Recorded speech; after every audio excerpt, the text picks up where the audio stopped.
welcome to the video on performance. Now, if we do a full day workshop together, this will be the longest section because there's a lot to know to establish good execution habits, otherwise known as performance. So in this quick 14-minute video, I'm going to give an example question or two in each of the 7 categories. So let's go ahead and continue to watch the same presentation I was giving in Miami, but this time the lesson is focused on performance. This is the longest section, but so I'm going to ask 1 or 2 questions in each category so we can score ourselves. This is performance, otherwise known as execution. If you cannot do this, you will not scale. Period. I cannot state that clear enough. If you cannot perform, you will not scale.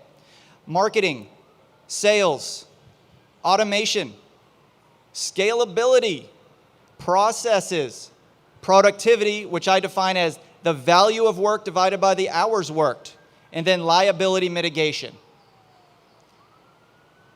For marketing, do you know what the measures of success and failure are? Or are you just throwing money out there, hoping something would stick? You need to know before you launch any marketing campaigns what you're considering as success and what you're considering as failure. Give yourself a 10 if before you do any marketing, launch Facebook ads, reach out to influencers, whatever your marketing is, give yourself a 10 if you know what your levels of success are before you even launch a product or a project, and give yourself a 5 if you kind of do that, and a 1 if you don't know what I'm talking about. All right, do you know your customer lifetime value? Let's say that every customer is worth $1,000 to you, whether it's recurring or it's a one-time purchase. You need to know that because that is a benchmark for all your marketing campaigns that you're going to be doing. The difference between your customer lifetime value and your acquisition cost, what it takes to acquire a customer. Look, you're not going to be in business very long. Let me ask you guys a question. How long are you going to be in business if your customer lifetime value is $1,000, but it takes you $1,200 to acquire a customer? Anybody? Any guess? 0? All right. Yeah, you're going to be out of business really fast. You got to know your CLV, or CLTV it's called, customer lifetime value. If you don't know that, it's a good thing to do on the plane ride home is try to figure that out. It's kind of easy though. Just look at your data. Do you know your profit margin? Listen, there's a very famous saying for marketers like me, and everybody should know it. Revenue is vanity, and profits are sanity. Ben mentioned yesterday, you're a roofing company that makes $20 million, but you take home $50,000. That's not very good. Okay? It might seem flashy to say you make $20 million, but it's not going to get you very far. You got to know your profit margin in every product that you sell, right? Chris and Holly at the Boot Life, they have lots of products. They probably know what their profit margins on every single time somebody brings up something to the counter. If you know your profit margin, you can know that when you run Facebook ads and you have a 2x ROAS, if that's profitable or not. It sounds like it's making money, that you're spending $10 to make $20, but realistically, you still might be losing money if your profit margin isn't high enough, right? Because Facebook took 10 out of that $20. Is your CRM being actively used, cleaned of bad data, and being continually customized and updated? If you just ask yourself, what is a CRM? Then give yourself a 1. If you have a CRM like Ben, where he's mentioning the other day that he tracks down physical addresses and he updates emails and every contact is the same and it's customized to his business, that is the way you grow a company. And let me tell you something. This is something you may not know. 50% of all the money you take into your company will come to you in one lump sum the day you sell your company. Okay? It's very satisfying. I've done it 5 times where you get a lump sum because your value of your company is based on what's called SDE. We can talk about that. I don't know. Maybe I'll talk about that in the winter conference. Seller discretionary earnings. How to build your business for high value. Your CRM is a vital part of your valuation. It's got to be good and it's got to be impressive. So when prospects are looking to value your company at 2x, 3x, 5x multiple of SDE, your CRM is a large part of their decision process. Does each team member have clear visibility into their sales numbers in relation to their goals? All right, so if your sales staff can't log into a dashboard or can't see an Excel spreadsheet on where they're at, look, I keep referencing Ben, but look, Ben was talking about this yesterday. He knew when he was a car salesman, he had to make his quota, and it was 1.5 left he had to sell before the end of the month, and he was on the phone just pushing. That's where you got to be. Your sales team has got to be pushing for that. You got to have them have clear numbers. Your commission structure has to be simple enough for them to understand where they're at. That's what creates that drive and that extra revenue for you. Give yourself a 10 if you have that. All right, moving forward into automation. Is each employee being asked about work that could be automated? A lot of times people will automate the CRM or the website, but what's not automated is maybe the admin assistant does some repetitive tasks and it takes her away from answering the phones quick enough, or your customer service is lacking because they're busy typing some stuff that a robot could do.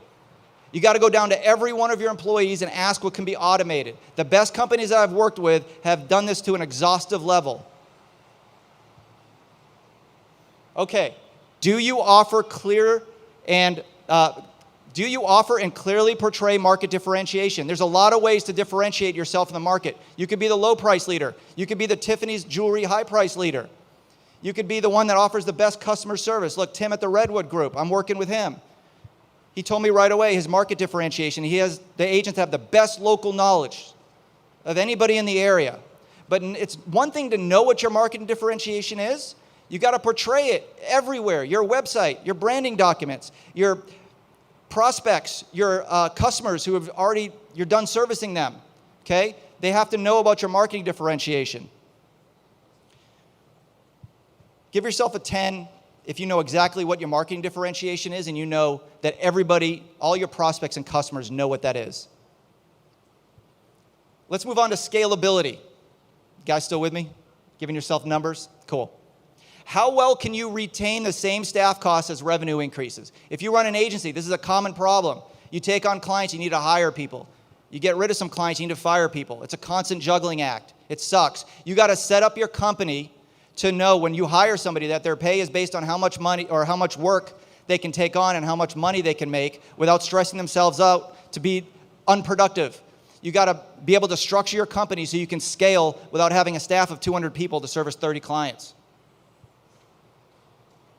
Okay, I'm not going to talk about SOPs. We've exhausted ourselves with SOPs this last few days. There's been some really good tips. Are your SOPs well documented, highly visible, and visible throughout the entire company and updated regularly? Look, now that Loom Tequila took my thunder yesterday, she gave my tip out. She didn't know though. SOPs now are just really a chapter header with a Loom video. That's all you need. It's not a big process. It shows people how something is done. Your employee is Icon. He comes to work, he gets hit by a car. Can someone pick up his work the next day? Right? I've worked with companies who have SOPs on how to do SOPs because SOPs vary from department to department. All right? It's like you're at the nexus of the universe. I'm like, what is this? They're like, oh, it's an SOP and how we do SOPs. All right? It's very important. Be adamant about your SOPs. Talking about company valuation earlier, that's another big thing that helps your company value with multiple values of high multiples. Selling your company for 3x, 5x. One time I did a 6x. All right? It's all because my SOPs were tight. The prospects that come in, they can see exactly what I'm doing and how I do it. Very little training is needed. Performance. Talking about process. Are your company files well organized with a clear structure? This is so important. This is the biggest problem I have when I come into new companies, okay? They have a Google Drive or Dropbox and their files are all over the place. I can't find anything. Employees can't find anything. Maybe your file structure, maybe your folder structure is good, but your files suck, right? I open up a file, it's like labeled Jeremy. I'm like, what the hell does this mean? And Drive and Dropbox have search bars, so you can find stuff if it's labeled good, all right? So make sure you have a clear structure with how your files and folders are structured on Drive or Dropbox or whatever cloud system you use. Cool? Give yourself a 10 if you know exactly how if you can, here's a measure of what's a 10. If you can call your employee or someone at your company and tell them exactly where a file is, being on the phone, not being in front of a computer, you've memorized your structure. Productivity. Value of work divided by work hours. Are your employees utilizing time management systems like the Pomodoro technique and calendar blocking? This is a whole other presentation I give, but there are productivity hacks. Anybody who works with me knows, and I'm not bragging, I'm just saying this because this is an absolute truth, knows that I can do the work of 5 employees in one day, okay? Because I utilize Pomodoro technique. It took me over a year to master, but I live by it. calendar blocking too. You as an employee or you as a leader care more about your company than anybody else. Your employees, they care maybe, but they don't know these hacks that will make them more effective. They're coming to work to get paid. They're relying on you as a leader to be effective, to teach them how to be effective. Okay, do your employees get access to kneeling chairs and standing desks? Jessica talked about this when she opened the conference, Jessica Brothers. Kneeling chairs. Guys, there's something called neuroplasticity in your brain, all right? It's the way your brain fires connections and how fast it does. It's your ability to learn new things over time. And the more neuroplastic your brain is, the more you can learn, the faster you can learn. Your brain is in relax mode when you're sitting down, okay? It's in relax mode. When you're standing up or even kneeling, your brain is active. When you sit down, you're telling your brain to relax. And you don't want to do that when you're working, right? So get yourself a kneeling chair. If you don't take anything away from this conference, go to Amazon Prime after this presentation, of course. Order yourself a kneeling chair. You'll have it in a day or two, and you'll instantly be 10% more productive without doing anything else with your company. All right? Just got your money's worth for your ticket. All right? Get yourself a kneeling chair, a standing desk. Those are good too. Don't do it both at the same time, or you'll be, typing like this, but one or the other. I have a standing desk, and during meetings, I lower it, and I use my kneeling chair, and I never sit down. The only time I sit down is at night. I'm watching Netflix or something. Okay, it's very important to know this. Your brain is an asshole, all right? Your brain is conditioned to take the least path of resistance to get the job done. That's the reason why gyms try to push you on a yearly membership, because they know 90% of you won't come back after 2 weeks. Because this is hard work, shit. All right, your brain is an asshole. I mean, let me give you an example. I had a dream the other day. I was working in my dream, which I do sometimes. And a clown walks into my office. I don't like clowns. He walks into my office, and he puts a box on my desk. Now, I thought to myself, what's in the box? I made the box. I don't know why I thought that, but that's what I thought. Now, what should have happened if my brain wasn't an asshole is a couple bikini babes could have popped out and I had a great dream for 20 minutes. It's not what happened. All right, 2 minutes. All right, 20 seconds. No, but seriously, what happened is I opened the box and it was overflowing with hairy spiders that started crawling all over me. Okay? I don't like spiders either. And the spiders were calling me names. They're like, you'll never be as successful as your brother. You're balding, blah, blah, blah. All right, my brain was being an asshole. It should have been giving me a good time. So recognize that your brain is trying to take the least path of resistance to get something done. It's your job as an entrepreneur, which you're already doing since you're in the top 5% of the population. 95% of people are employees. Your job is to train your brain to be as efficient, as productive as possible. And your job is also to train your employees on how to do that as well. All right, last thing on performance, guys, before we do the calculation, so get your calculators ready. Does your company have the requisite skill sets to provide effective risk oversight? In 2017, October 17th of 2017, it was 2:30 in the morning, and my dog wakes me up, and there was a wildfire outside my house. And I took my wife and my cats and my dog, and we piled in the car, and we left. I didn't have socks on my feet. October 18th of 2017, I went back to my house, and everything I owned, everything I ever owned, burned. If I had prepared for that, and I put all my company files on Dropbox or Drive, I wouldn't have had much of an issue, but I didn't prepare. Ever since then, I have everything on Drive. But I want you to take, on the plane ride home, take some time to think about the top 3 things that could happen to your business that are outside of your control, that are bad. COVID, cops come into your office or your store telling you to shut things down, earthquakes, fires. I can go on and on.